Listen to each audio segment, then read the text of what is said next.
Olá a todos, sejam muito bem-vindos ao nosso canal Mentes Sem Fronteiras. Eu sou Isaac e vamos para mais um vídeo da nossa série Mestres da Humanidade. Hoje eu trouxe um outro grande personagem, um outro grande professor, Jiddu Krishnamurti. Vocês já sabem, eu não faço edição porque não tenho tempo de ficar 3, 4 horas fazendo edição, então eu tenho que mostrar essas imagens assim. Eu não sei como fazer a edição e não tenho tempo. Esse aí é Jiddu Krishnamurti, mais um grande iluminado que nasceu no final do século XIX, mas toda a sua vida foi no século XX, século passado. Ele nasceu na Índia e ele faleceu em 1986, se eu não me engano. Ou foi 84 ou foi 86. Ou seja, até pouco tempo atrás ele estava aí. Ele viveu muito, ele viveu por mais de 90 anos e ele falou por mais de 60 anos. Muito tempo. Talvez ele tenha sido o autorrealizado, o iluminado que falou por mais tempo. Não sei. Agora que me veio isso aqui na cabeça, não sei. Mas ele falou por mais de 60 anos. Krishnamurti é muito conhecido no meio aí do esoterismo, é muito conhecido no meio da espiritualidade, é muito conhecido aí nos círculos, né, das pessoas voltadas à espiritualidade, a escolas esotéricas. Krishnamurti é uma figura, um professor extremamente conhecido nesse meio. E vale muito a pena a gente fazer aqui um comentário sobre Krishnamurti, fazer este vídeo. Vale muito a pena se você está buscando a espiritualidade, conhecer os ensinamentos desse grande professor. Às vezes, quando eu uso a palavra espiritualidade, eu percebo que hoje essa palavra espiritualidade, ela, ela soa de uma forma antiquada, ela soa de uma forma ultrapassada. Essa palavra espiritualidade. Eu percebo que as novas gerações, elas não se interessam por assuntos que, quando você usa um termo como espiritualidade, talvez seria melhor usar um termo como energia, não sei. Enfim, as pessoas que buscam aí o conhecimento da espiritualidade, essas pessoas, Krishnamurti é alguém que, com certeza, você tem que conhecer e tem que estudar seus ensinamentos. A história de Krishnamurti, senta aí que a história dele é interessantíssima. Se você não está ligado a nenhuma escola esotérica, você vai achar que essa história é mentira, você vai achar que essa história é conto da carochinha, você vai achar que essa história é uma mentira total. Se você não tiver aí ligado a escolas esotéricas, a um conhecimento, né, esotérico, você vai achar que a história de Krishnamurti, essa que eu vou contar, é uma história da carochinha, mas não é. A história de Jiddu Krishnamurti começa há 25 séculos atrás. A história dele começa há 25 séculos atrás. Outra foto dele aqui nesse livro, sempre com um semblante pensativo, sempre com um semblante de quem está pensando alguma coisa. A história de Krishnamurti começa há 25 séculos atrás. A história dele começa com Buda. Senta aí porque é interessante. Como eu falei, se você não está ligado a nenhuma escola esotérica, você vai achar que é um absurdo. Mas as pessoas que estão aí ligadas a escolas esotéricas sabem dessa história. Antes de Buda morrer, ele reuniu um grupo de 9 discípulos, muito próximos a ele. Então, antes dele morrer, ele reuniu um grupo de 9 discípulos muito próximos a ele e disse a esse grupo de discípulos: olha, daqui a 25 séculos eu vou voltar. e quero que vocês providenciem tudo o que for necessário para que eu possa voltar e falar para o mundo. E assim foi feito. Esse grupo ficou conhecido apenas pelo nome, o Grupo dos Nove. E esse grupo, eu não sei se ele existe até hoje, mas até o século XIX, século XX, esse grupo existia. Não tenho certeza se até hoje ele existe, tá? Mas até o século passado, meados do século passado, certeza absoluta, esse grupo existia. Então esse grupo ficou incumbido de passar essa mensagem, né, de Buda, que ele iria retornar depois de 25 séculos, e ficou incumbido de providenciar tudo. Aí você deve estar se perguntando como é que esse grupo vai providenciar tudo depois de 25 séculos? Já morreu todo mundo. Sim, já morreu todo mundo. Óbvio que esse grupo, quando uma pessoa morria, era substituído. E permaneceu os nove, né, durante 25 séculos. Uma curiosidade, tá? Que eu acho que você não sabe disso. Quando um organismo humano é gerado, ele passa 9 meses no útero materno acumulando energia. Quando um organismo humano é gerado, ele fica ali 9 meses acumulando energia. Exatamente 9 meses antes da morte, essa mesma energia começa a se dissipar. E o indivíduo que trabalhou, que se trabalhou, o indivíduo que conhece isso, 9 meses antes da sua morte, ele sabe que vai morrer. Então, esse grupo dos nove, toda vez que um indivíduo percebia, pessoal, estou morrendo, aí esse grupo tinha 9 meses para escolher uma outra pessoa, preparar essa pessoa para substituir esse que iria morrer. Então, assim, o grupo dos nove, ele se manteve durante 25 séculos e no final do século XIX, início ali do século XX, havia no mundo uma escola esotérica chamada Escola Teosófica. Escola Teosófica. As pessoas que estavam à frente da escola teosófica, escola de teosofia, escola teosófica, eram Annie Besant e um cara chamado Leadbeater.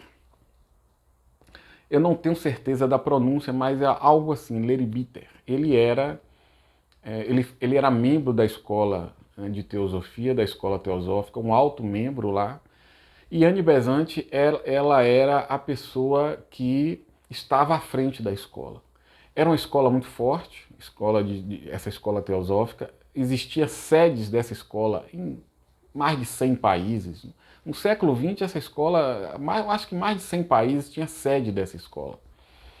Então, essa escola estava incumbida de encontrar uma pessoa, um jovem, uma adolescente, para trabalhar esse adolescente, para ele ser preparado para receber o espírito de Buda, que eles chamavam de Maitreya. E aí é aí que entra Krishnamurti.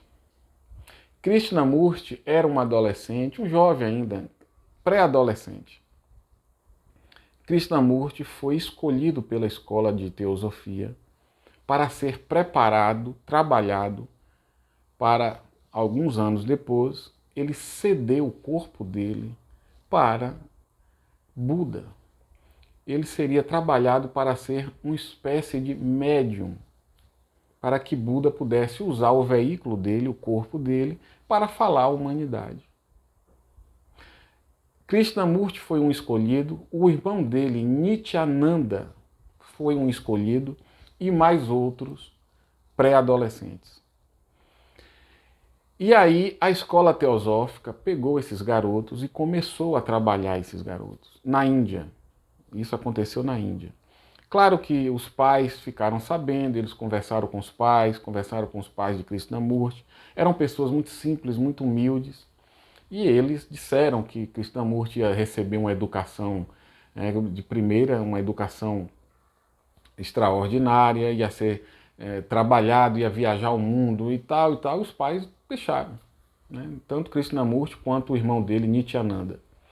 Mas para resumir a história, Krishnamurti e os outros garotos, eles passaram por um treinamento, por uma disciplina extremamente rigorosa, muito, muito rigorosa. E Krishnamurti e o irmão dele foram os dois logo mais, como eu posso dizer, foram os dois garotos que a escola de teosofia percebeu que seria ou um ou outro. Os outros garotos foram dispensados e ficou Krishnamurti e Nityananda. E a disciplina que foi imposta a Krishnamurti e ao irmão dele era muito pesada. Você não tem ideia da disciplina. Acordar 3 da manhã, né, para estudar, para meditar, para estudar todas as correntes que havia na época, todas as correntes esotéricas, todas as escolas esotéricas, budismo, hinduísmo, taoísmo. Então, era uma disciplina extremamente desgastante. Krishnamurti, um pré-adolescente, querendo viver muitas coisas, né? Querendo viver coisas que um pré-adolescente gosta de fazer, ele não podia fazer, ele não frequentava uma escola normal como os outros, os jovens, ele tinha os professores da escola de teosofia, ele não podia sair, não podia ter contato com outros jovens, era uma vida extremamente difícil para ele. A depender do indivíduo, tem gente que até se adequa, tem pessoas que se adequam a isso, mas ele não. Ele detestava aquilo, ele passou a odiar aquilo, viajava muito. E a escola de teosofia foi apresentando ele para o mundo, né? Lá no século XX, início do século XX, final do século XIX, foi apresentando ele, olha, temos aqui será o grande professor do mundo. Ele será o grande professor do mundo. Você pode pesquisar essa história, tá? Já está na internet, as pessoas sabem dessa história. Mas aí aconteceu aquilo que os membros da escola de teosofia não queriam, né? Eles estavam preparando Jiddu Krishnamurti para ser um médium, para ceder o seu veículo a Buda. Eles estavam preparando o Krishnamurti para ceder o seu veículo a Buda, para ser um médium.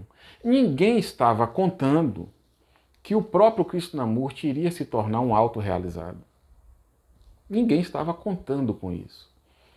Eles estavam trabalhando Krishnamurti para ser um médium e um médium obediente, né? Sempre à disposição, né, de Buda, quando ele quisesse, de Maitreya, né, no caso, quando ele quisesse falar, dar uma palestra, sempre à disposição. E era isso que a escola de teosofia estava fazendo. Não imaginavam que Krishnamurti iria atingir a iluminação.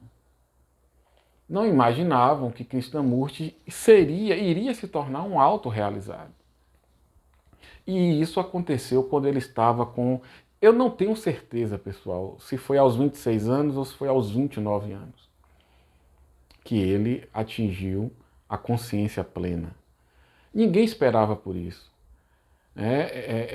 A escola de teosofia estava super animada com o trabalho que estava sendo realizado com Krishnamurti, ele estava aprendendo tudo muito rápido, ele realmente era uma pessoa diferenciada, ele foi escolhido a dedo pelos membros da escola de teosofia, ele era uma pessoa diferenciada, mas aí, antes até dele se tornar um autorrealizado, desse fenômeno acontecer a Krishnamurti, dessa experiência suprema acontecer a ele, o irmão dele, Nityananda, morreu.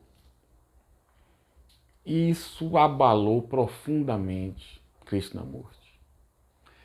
O irmão dele era a única coisa que ele tinha, era a única pessoa que lembrava ainda ele, a família, era a única pessoa que lembrava ele sobre a família dele, a infância dele, porque ele perdeu tudo isso. Ele foi preparado mesmo para esse trabalho, e ele perdeu a infância, ele perdeu a pré-adolescência, ele perdeu a adolescência, o início da juventude, perdeu tudo isso. O irmão dele era a única coisa que realmente ele tinha prazer em estar junto, conversando, E aí Nityananda morreu. Quando Nityananda morreu, Krishnamurti mergulhou profundamente, né, dentro dele mesmo. Aquela tristeza, aquela melancolia serviu de motivação para Krishnamurti mergulhar profundamente dentro dele. Ele já estava estudando muito sobre a natureza humana, ele já vinha estudando muito sobre budismo, taoísmo e etc, etc, etc. Então, para ele foi fácil mergulhar nas profundezas, dele próprio. Foi fácil ele fazer esse mergulho. E aí ele foi fazendo esse mergulho, e não sei se foi aos 26, aos 29 anos, ele estava na Califórnia, numa casa de verão na Califórnia, nos Estados Unidos, e lá ele estava andando pelo jardim desta casa, sozinho, nas suas reflexões, nas suas meditações, caminhando. A gente não medita só sentado de olho fechado não, tá, pessoal? A gente medita até aqui, falando, né? Você pode estar meditando. Então ele, caminhando em volta da casa dele, no jardim, sentiu uma pressão muito forte na nuca. Ele sentiu uma pressão muito forte na nuca. É comum isso acontecer, porque todo o seu sistema nervoso ele muda, né? Todo o seu sistema nervoso que está aí condicionado pelo ego, né? Quando você muda o estado de consciência, todo o seu cérebro e todo o seu sistema nervoso ele vai ter que se ajustar, vai ter que se adequar a essa nova consciência. Foi o que aconteceu com Eckhart Tolle, só que com Eckhart Tolle a consciência, esse estado de consciência chegou primeiro e ele ficou um ano ali abobalhado, um ano sentado em banco de jardim abobalhado. Foi o período que levou para o sistema nervoso dele, para o cérebro dele se adaptar à nova consciência, ok? E Krishnamurti estava ali andando no jardim da casa, sentiu uma pressão muito, muito forte ao ponto dele se sentar. Quando ele se sentou no chão mesmo. Quando ele se sentou, e aí aconteceu inesperadamente, né, essa suprema experiência, esse supremo insight, essa suprema compreensão, e ali ele teve a percepção, da realidade absoluta. E a partir dali mudou tudo. A partir daí tudo mudou, ele se transformou obviamente em uma outra pessoa, era uma outra consciência completamente diferente da anterior, e ele, a partir dali, ele chegou para os líderes do movimento da escola esotérica, né? Chegou para os líderes, para Annie Besant, chegou para Lery Bitter e todos os outros membros da cúpula da escola de teosofia, e disse para eles o seguinte: olha, eu não vou ceder meu corpo para ninguém, nem que seja para Buda. Eu não quero ser, de forma alguma, médium para ninguém. Não vou ceder meu corpo para ninguém. Não vou ser médium de ninguém. E a partir de agora eu estou fora da escola de teosofia. Não sou mais membro, não sou mais, eu sou o Jiddu Krishnamurti. Eu falo por mim, não falo pela escola, não falo por mais ninguém. E aí ocorreu esse rompimento de Krishnamurti com a escola de teosofia. Ele sentiu também um pouco, porque ele era muito próximo de Annie Besant, que era a pessoa número um, digamos assim, da escola teosófica. Ele era muito próximo a ela. Ela era uma senhora já idosa, muito inteligente, extremamente culta. Não era uma pessoa autorrealizada, não era. Assim como Lery Bitter não era. Mas eram pessoas de um conhecimento, claro, absurdo. Pessoas que fizeram parte da formação intelectual ali de Krishnamurti. Mas aí ele rompeu com a escola de teosofia e seguiu o caminho dele. E aí ele se tornou um professor. Aquilo que a própria escola, a escola trabalhava para ele ser. Ele se tornou um professor mais independente. Ele falava por ele mesmo.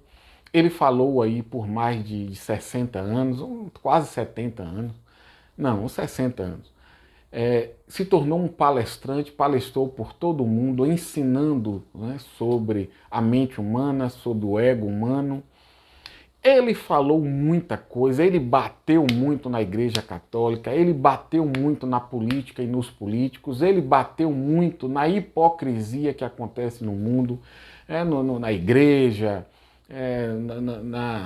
na sociedade, toda essa hipocrisia que é a sociedade humana. Não tem jeito, a sociedade humana ela surgiu do ego humano, a sociedade humana surgiu do ego humano para servir ao próprio ego. Então, é mentira, é hipocrisia, é falsidade, é tudo por dinheiro, é tudo por cargos, por status, enfim, é o ego humano. É o ego humano. O ego é uma estrutura que evoluiu do animal. O seu ego, né, o ego humano, é uma estrutura psicossomática que evoluiu do animal. Então ele pensa primeiro eu, depois eu penso no outro. Farinha pouca, meu pirão primeiro. Esse é o lema do ego. Essa é boa, hein? Até eu gostei aqui. Farinha pouca, meu pirão primeiro. Esse é o lema do ego. O ego é uma estrutura de sobrevivência. Ele quer sobreviver no nível físico, ele quer sobreviver no nível emocional e no nível mental. É uma estrutura para a sobrevivência. Então, Krishnamurti bateu muito aí na política, nos políticos, nos sacerdotes, na igreja, e ele se tornou alvo de críticas, né, de muita gente. Mas ele ensinou muita coisa, ele também, como Eckhart Tolle estudou muito. O Eckhart Tolle estudou muito Jiddu Krishnamurti. Pode ter certeza, ele estudou muito Jiddu Krishnamurti. Jiddu Krishnamurti tinha uma linguagem, não era fácil, tá? Ler Krishnamurti não é para qualquer um. Não é para qualquer um. Você pode ler, mas não vai entender. Mas ele destrinchou muito aí o ego, o que é o ego, a estrutura egóica, a mente, o pensamento. Então ele falou muito sobre tudo isso. Ele tinha aversão a essa ideia de ser guru. Se alguém chamasse ele de mestre, de guru, ele dava um esporro na hora. Ele tinha uma aversão a tudo isso. Ele não gostava dessa coisa. Então, alguns livros aqui de Krishnamurti para você. Óbvio, esse aqui, ó, Krishnamurti para iniciantes. Krishnamurti para iniciantes. É um bom livro. Recomendo. A Primeira e Última Liberdade, Jiddu Krishnamurti. Excelente livro. Excelente livro. Krishnamurti, Seu Universo Interior. Ótimo livro. Krishnamurti, Liberte-se do Passado. Ele falou muito sobre isso. Ele falou muito sobre o ego e o seu ego. O ego é passado. Todo o seu ego vem do passado. Né? Todo o seu ego ele é um processo evolutivo, evolução, passado. Então ele falou muito sobre isso. Krishnamurti, Sobre a Verdade, ótimo livro. Estamos com 23 minutos, vamos acelerar, né? Krishnamurti, Aos Pés do Mestre. Muito bom. Excelente livro, fantástico, extraordinário, maravilhoso. Recomendo demais. A Rede do Pensamento. Você está preso a uma rede de pensamentos, a uma prisão de pensamentos. Você está preso. Você é um prisioneiro de uma rede de pensamentos que estão aí na sua memória. A sua sorte é que você não tem consciência disso, então você não sofre. Como você não tem a menor consciência que você é um prisioneiro de si mesmo, prisioneiro dos próprios pensamentos, da própria memória, como você não tem consciência disso, você leva aí a sua vida de uma forma sem tanto sofrimento, porque você não tem consciência que você está numa prisão, né? Sobre a mente e o pensamento, muito bom também. Jiddu Krishnamurti, o que você está fazendo com a sua vida? Muito bom também. Então, pessoal, esse foi Jiddu Krishnamurti. Faleceu em 1986 ou 84, não me recordo.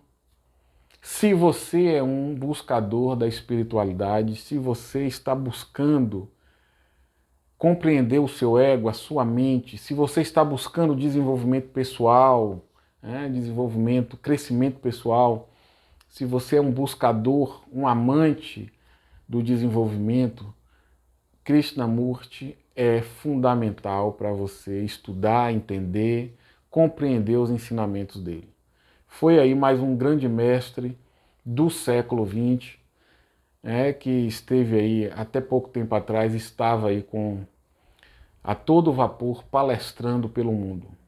Um grande abraço e a gente se vê no próximo vídeo.